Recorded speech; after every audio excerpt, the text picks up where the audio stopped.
Welcome, everybody. Thank you all for joining me. If you could just pop in the chat where you're from and what you do for a living, that would be awesome. And we will just get started. We're right at 12 o'clock, 1 o'clock Eastern, 12 o'clock Central. So I'm Tammy Ebright, and I know all of you guys that's on this today. And thank you guys all for joining me.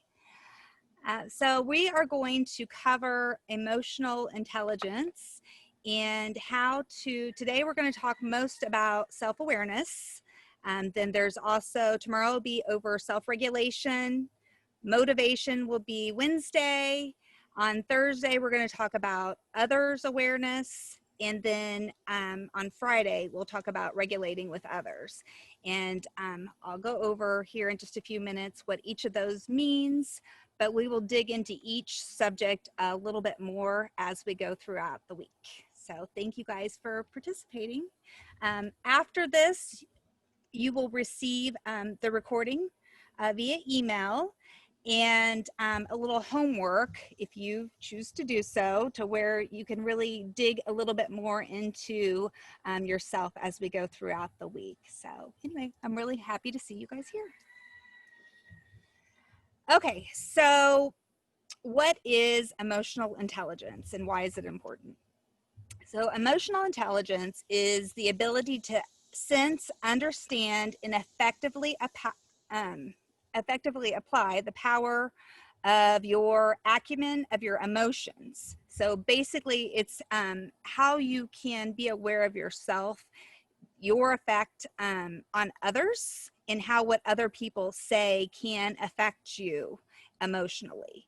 And then as you grow, you'll understand some of your triggers that may make you engage in ways that may not be the healthiest. And so understanding who you are first is important. So that's why we talk about first self-awareness. I'm going to share my little screen here.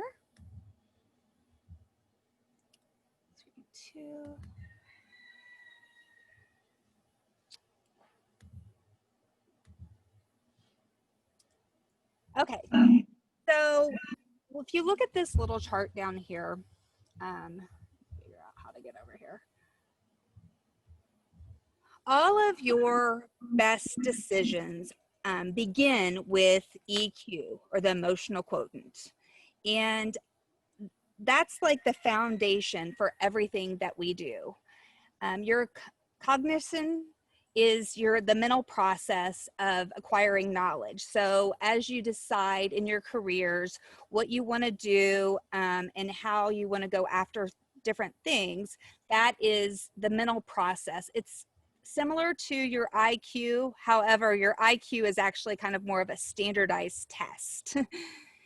And then your behaviors. So your behaviors are basically how you behave. It's how you conduct yourself. And we're all different in that respect.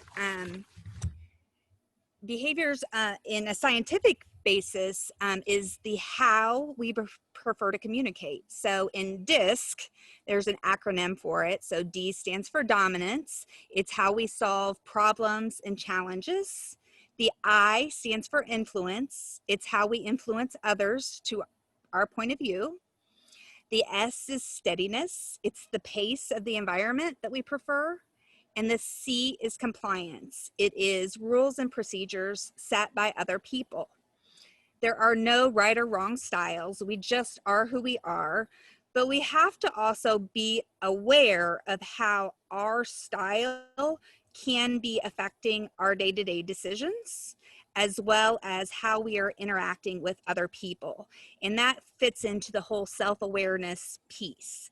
So, so the high D would be more quick to get angry. So sometimes they might get an emotional response to a trigger, and then they are going to go from 0 to pissed off like right away.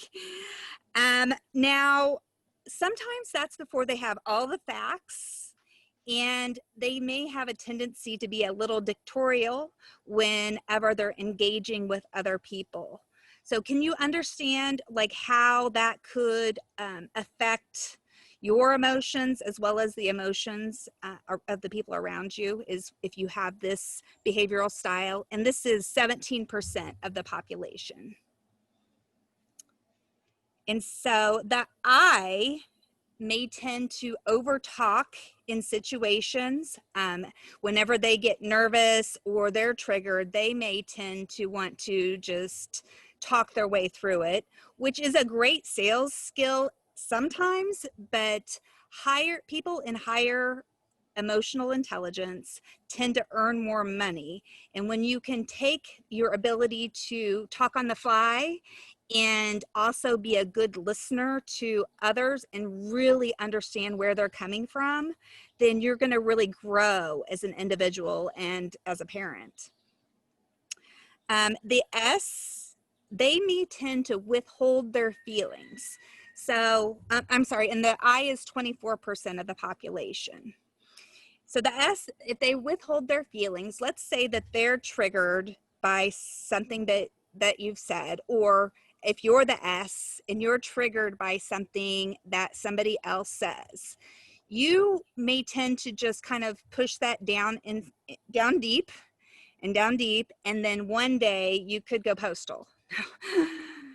Maybe. I wonder about that sometimes, of how many people that really get upset and go crazy, not necessarily, but figuratively speaking, if their behavioral style, if they've just taken so much instead of using their voice. So if you're a high S, you want to work through being open to communicating with people about the things that they say instead of just stuffing it all down below. And then the C, the compliance, the high C can be critical to anything that is not perfect. So they may tend to micromanage other people and be very critical. And I was talking to a friend of mine who is a high C, and she said that she just can't help it. It's just how her brain works. Her husband, who's more of a high I, will talk to her and say something, and she'll be like, no, it should be blah, blah, blah. And he will be, gosh, you don't have to be so critical to me. And they don't really mean it that way. Again, all of this is just how your brain works, and we are all different and unique. And this is just one of the ways that, one of the things that goes into making up our whole personality. So then your competency is your ability to do things. So you could think of that as experience through life. You know, your experiences begin, you know, at birth. And then as we grow older, we've got more experiences than than somebody much younger than us. I'm going to stop sharing my screen for a second here, maybe. Okay, that's better. I can see you guys better. So our experiences grow as we grow. But if you have any kind of trauma in life, and most of us have had some kind of trauma as we've gone through life, life is like that. You know, the traumas that we experience traumas that we experience is growing us into the person that we're here. It's helping lead us to our purpose. And it does not feel like that when we were in the middle of that trauma. we will use those things, and they will come in and they will mold us. Being aware of how that trauma has changed us, though, is the important thing to really focus on. To really get clear of, you know, who we are before the trauma, then the trauma, and then who do we want to be moving forward? You know, what is our purpose? How do we become just the best version of ourselves, and use that trauma to help other people, you know, to bring other people up along the way. Does anybody have any questions? Let's see, we got So Laura's office manager at Sandler Training. Sean is from North Beach. She's my realtor in Florida, and Angela's my realtor in Kansas City. Both of you guys are rock stars and love working with you. Okay, so EQ is actually a acronym for emotional quotient. So quotient is 5. So it's made up of our self-awareness. And the definition of self-awareness is the ability to recognize and understand your moods, emotions, and drives, as well as their effect on other people. So if you're self-aware, you are able to understand how your words are affecting others. And in practice, it's your ability to recognize when you are red, clear, or somewhere in between. So one of the things that I want you guys to think about doing in your daily journaling is think about throughout the day, like, how are you? Are you red, so which would be angry? Are you clear, which is neutral? You know, it's a pretty good day. Or are you kind of cloudy, somewhere in between? I actually think that I prefer the number method, where on a scale of 1 to 10, a 1, I'm having a crappy day, and a 10, I'm having a rock star day. Like, where are you? And so as you're journaling each day, and maybe throughout the day, if you're finding yourself triggered throughout the day, maybe write down, you know, at 1 o'clock, I was doing this and I felt like I was at a 1. Or, you know, after I got that new sales contract in, I was at a 10. I was super happy. So you can start gauging what is happening in your life that tends to send you to red. Any questions on that? Okay, so then we have self-regulation. So once we're aware, then we can move into regulating our emotions. And so the definition is the ability to control or redirect disruptive impulses and moods, and to suspend judgment and basically think before acting. And so some of us behaviorally, where we're make quick decisions and we move forward in a really fast way and we're quick to anger, this can be a little more of a challenge than our opposite, who tends to kind of hold everything inside. So at this point, this is also something for the people that tend to be more direct, to really work on regulating your response. So one of the things that I think works best for me when I get triggered and maybe I'm frustrated with somebody else, I will still go through and maybe type a message to them, but instead of sending it, I maybe will then copy it and put it into an email to myself, so that at a later date, if I still want to send it, I can. I have what I just was feeling. I was able to get it out, but now I'm going to step back and pause. That's one of the things that's worked for me in that aspect. So then you have motivation, and motivation is a passion to work for reasons that go beyond external drive for knowledge, utility, surroundings, other power. So it's a motivation to work beyond the fact that you're doing it for your value system. So if you're not meeting any of your values, are you motivated to still do those things and move forward? And then we're going to talk about others. So social awareness is the ability to understand the emotional makeup of other people and how your words affect them. So when somebody comes to you and they've been triggered by something that you say, are you able to step back and not take that personally, but understand that at this point it's switched and they're now triggered? How can you be empathetic and compassionate to them and help them move through that and get on the same page? And then lastly, we're going to talk about social regulation, which is the ability to influence the emotional clarity of others and manage networks and build relationships. So I can tell you that for sure that's really important in life, to be able to build your community and your relationships, and regulating your emotions is a huge part of that. Okay, I'm going to share my screen here again.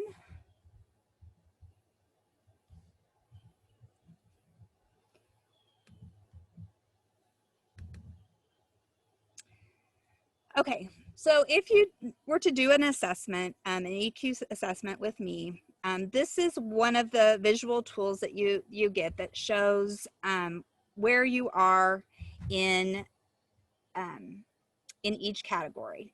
So this example one, 70 of self-awareness, he's still in, so the national average is 74, and then it has a 1 degree, is the national mean, and the standard deviation is one degree. And so 74 would be where the average is, and then you have a space. So he's still in that area for self-awareness. But self-regulation is where this person would be having some challenges. And then under social awareness, the national average is 75, where this person would be at 65. So they would want to first off probably start working on, you know, the self-regulation techniques to grow.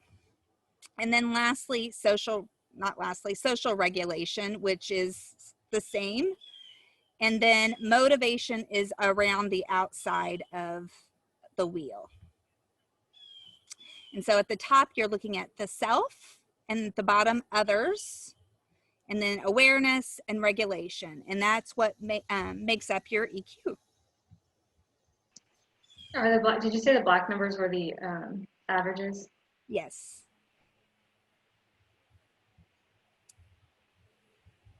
Let's see. Okay. So I'm a little technically challenged since I'm still in transition. So I don't have my regular office fancy setup, so, but the view is beautiful. Okay, does anybody have any other questions so far? So understanding things that you can do to increase your self-awareness is really key. So does anybody have anything that they can think of that you already do that helps you be more self-aware on a day-to-day basis?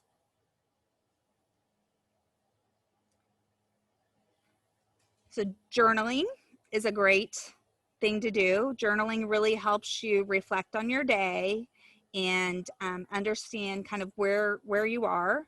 And I think for me, one of the best things about journaling is it helps me to go back and understand how I've grown since the last trauma or life challenge. And you know, some people will say that, you know, they don't necessarily want to write that down and remember that. But I think that part of our growth as humans is being able to look back and not be tied to that thing as emotionally as before. When I was little, my mom and dad divorced when I was 4. And we moved away. My mom and I moved to Kansas City with this psychopath that she got with. And it was very mean and abusive for most of my childhood. And I think that as I grew, what happened is I decided I didn't ever want to be like that. And that's not always healthy either. Like, people that we learn from in childhood and as we grow as people, they may input some of their things into us. And when we become aware, we can pick out, okay, yes, I like that you are quick to make decisions. Yes, I will keep that, but I will let go your need to people please, you know, and decide inside you, you know, what is important to you as your growth. Paying attention to your behaviors and your emotional response to situations will be significant as you're growing forward. One of the things that I would like you to work on is identify 3 specific measurable goals for improving your self-awareness. So think about, you know, how you are. So if you put in the chat and let me know, of a scale of 1 to 10, how aware do you think that you currently are?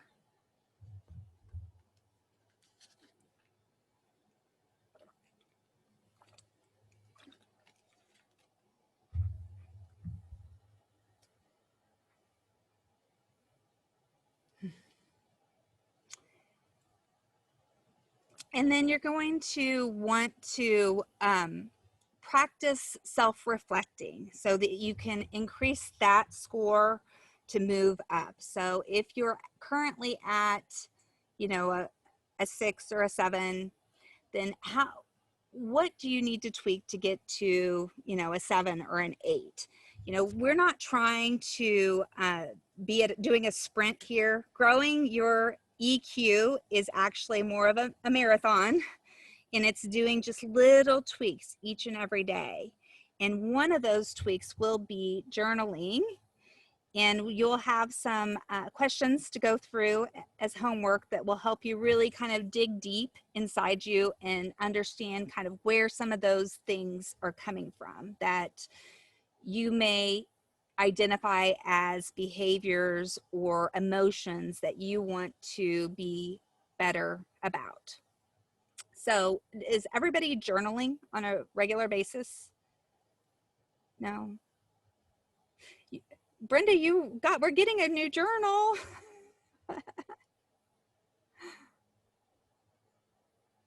I can't hear. I think you're still muted, sweetie.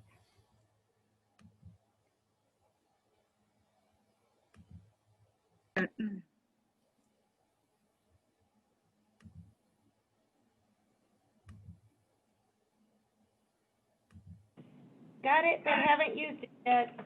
Okay, well, this is the week. So instead of sending the questions in like a PDF that you would have to print, I would encourage you to take the questions and write it down in your journal.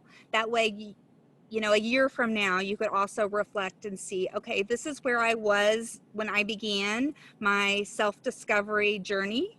And this is where I am, you know, 12 months from now. And I would really encourage you to do that and go back and see where you are afterwards. Another thing that you would want to maybe consider is if there's a behavior that you have that you feel like this is not suiting me, or maybe somebody else is saying, you know, Tammy, I just hate it when you speak really directly to me. That is just really frustrating to me. And you just don't even listen to me at all. Now, is that true? Or what you would want to do is take that question or that criticism that you're receiving and then go to a trusted friend or advisor and say, hey, you know, I got this feedback. Could you tell me, like, what do you think? Do I tend to speak too directly and not listen to you? Or do you feel heard when you're speaking to me? And you only want to use this and practice this situation with people that you trust. You don't want to go to the person that's already pretty critical of you and ask them questions. So be aware of the people you are getting feedback from is probably my number one piece of advice. Is not everybody wants to see you grow.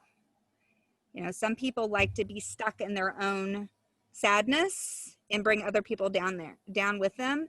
And I kind of hate to say it, but it's just seems to be a fact. Like, society really does need some more emotional intelligence training so that we can be more aware as a whole. And then let's see. So let me pull up what you're going to talk about it for your homework here.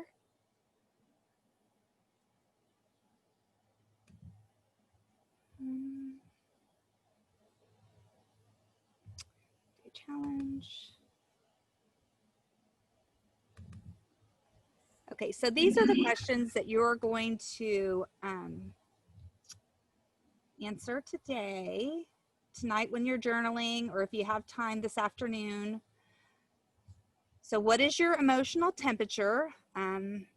Describe a time when you didn't realize that you were upset as you might have appeared.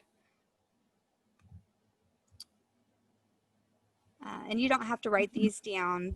We will have a recap email that's coming to you, but I just wanted to go over it and see if anybody has any questions over what you're going to dig deep about tonight. In what ways do you think your emotions affect others? Can you think of a time when your emotions affected someone around you in a positive way? And how about in a negative way? How in tune are you on a scale of 1 to 10 with your moods and emotions? How often do you laugh at your own expense? Do you find humor in your shortcomings? And then how would being more aware of your moods and emotions affect your decision-making ability? And so for me, one of the things that I think that I'm really grateful for learning this information is, as you guys know, I recently are in the process of a move to Florida, and my son is a senior in high school. Florida is not going to do face-to-face learning. They're just doing distance learning in the beginning. And so he felt safe to talk to me, which is really good. I'm really happy because his behavioral style is my opposite. So I have worked really hard to be a really good listener and more patient with that, because he doesn't always just spit it out. But the other day he did. He says, Mom, I want to stay in Kansas City with my friend and go to and finish my senior year. And boy, was I triggered. Like, I'm not good enough. You know, you don't want to be this and that. Emotionally, this is all going on inside me. But externally, I maybe cried a little bit. Okay, let's just be honest. It's a big deal. But when I was 15, my mom finally left the psychopath and told me that she wouldn't be able to leave him without me going too.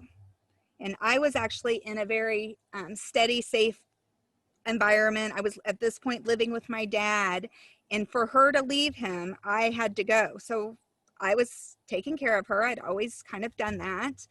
And so I left my dad's to kind of have this chaotic life. And this trigger, this memory, basically came back to me and said, so what are you going to do? Are you going to be selfish and like make him come away from his friends? Or are you going to be open to him staying because that's what's best for him? He can still finish school and talk with his friends and enjoy that senior experience. And, you know, it's just $160 airplane ride to Florida and back. But I did go through all of these different emotions that if I hadn't focused on learning this stuff 5 years ago when I started doing Sandler training, I probably would have made a different decision, you know. But I'm glad and I'm grateful that he has people and is going to enjoy that. So it's interesting. So what I would like for you to do is think about a story like that. Like, when have you had something happen where you felt really triggered and you handled it in a really great way? What about when you didn't handle it in such a great way? And write that down and think about that tonight. Being self-aware is the first step towards self-regulation. And I think that we all want to work to be just the best that we can be, no matter what's happened to us in life. So that's what I have for today. Does anybody have any questions?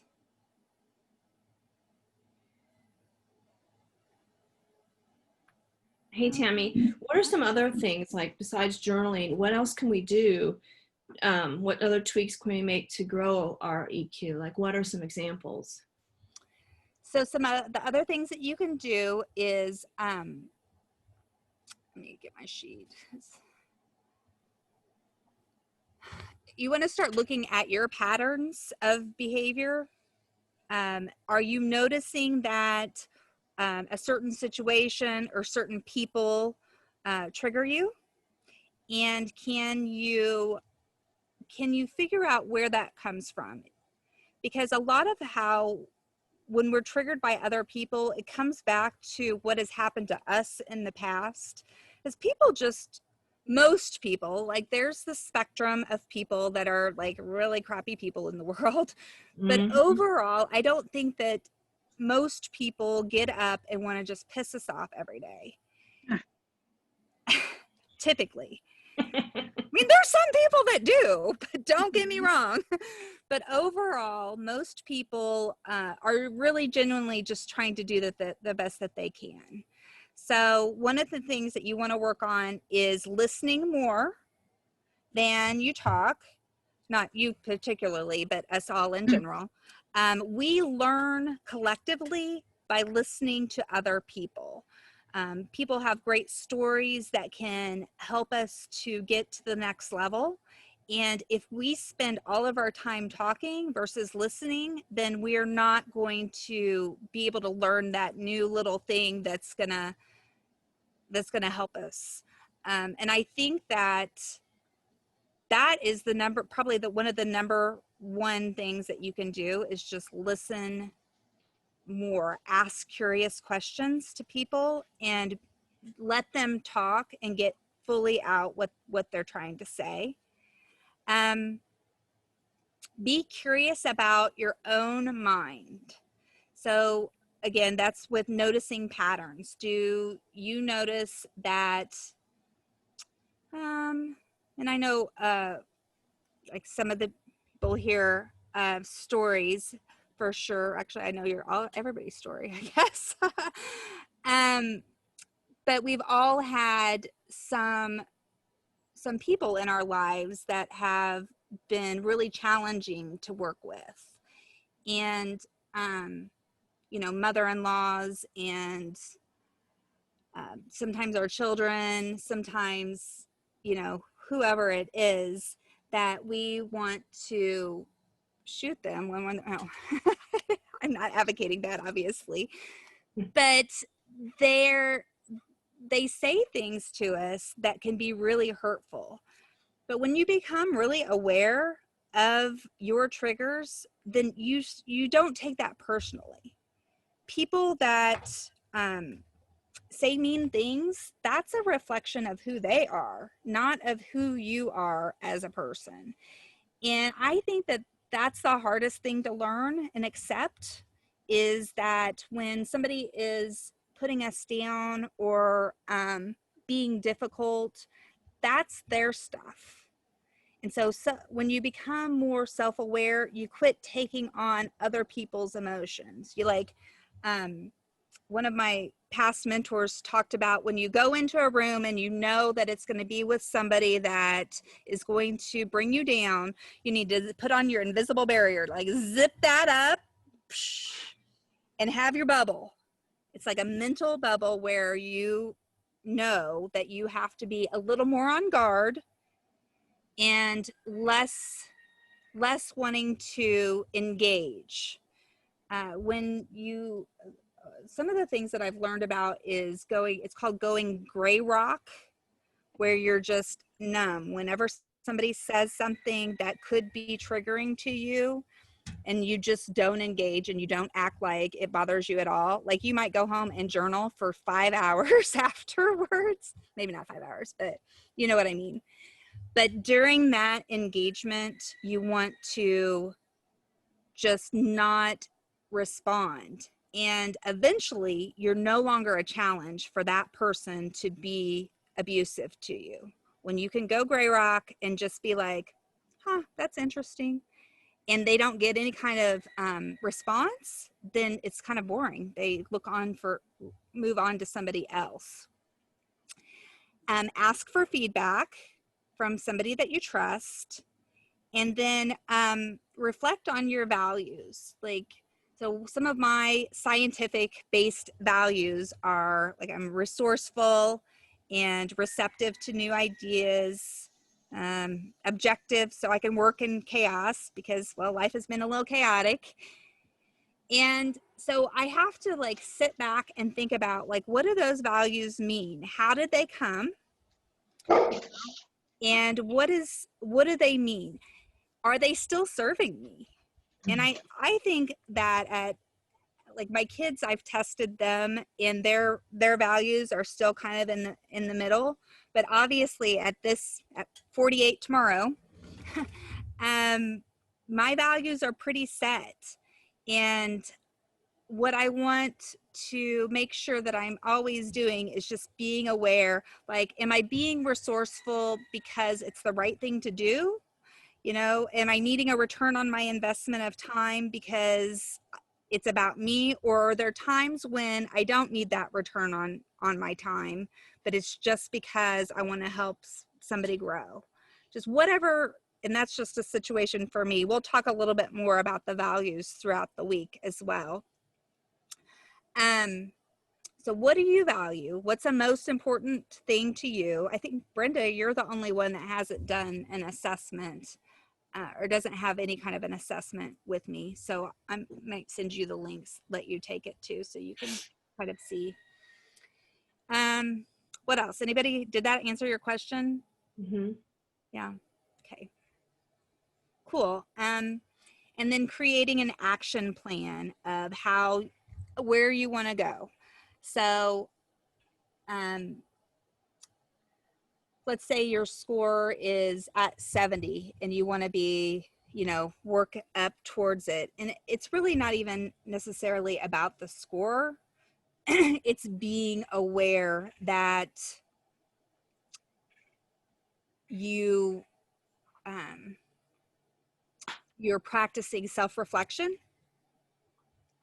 and just doing the best to move the needle forward.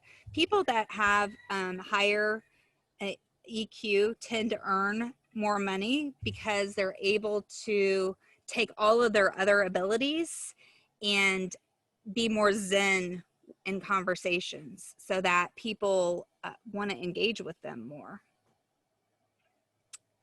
Another thing that you could do is, make a list of your strengths and areas for improvement. I'm not going to call them weaknesses. Strengths and areas for improvement.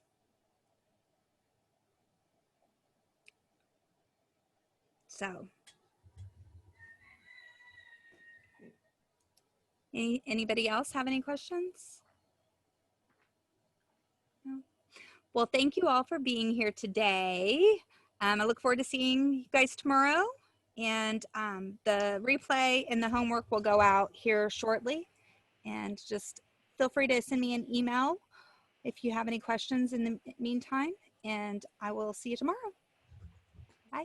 Thank you. Bye.